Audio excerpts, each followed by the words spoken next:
Hey everyone, welcome back to the channel.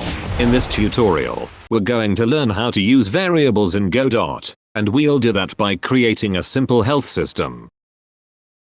I already have a project loaded here.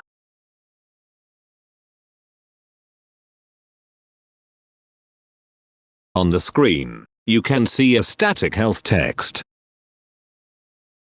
And when I press the space bar, the text color changes.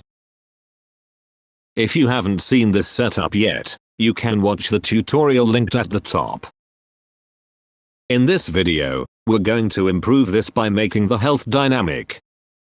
Whenever the player presses the space bar, the player will take damage, reduce health by 20, and update the text on the screen automatically. Before we code, let's quickly talk about variables. A variable is a container that stores data, like numbers or text. In games, variables are used everywhere, for health, score, ammo, speed, or even player level. Now let's jump into the script attached to our label. At the top of the script, we declare a variable called health and set it to 100. This means our player starts with 100 health. Inside the input check for the space bar, we subtract 20 from the health variable.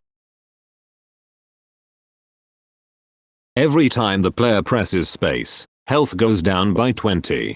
Now we update the label text so it reflects the current health value. This converts the number into text and updates it on screen.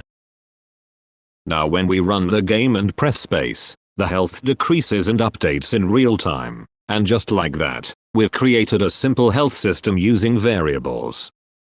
If this helped you understand variables in Godot, leave a like and subscribe for more tutorials. See you in the next one.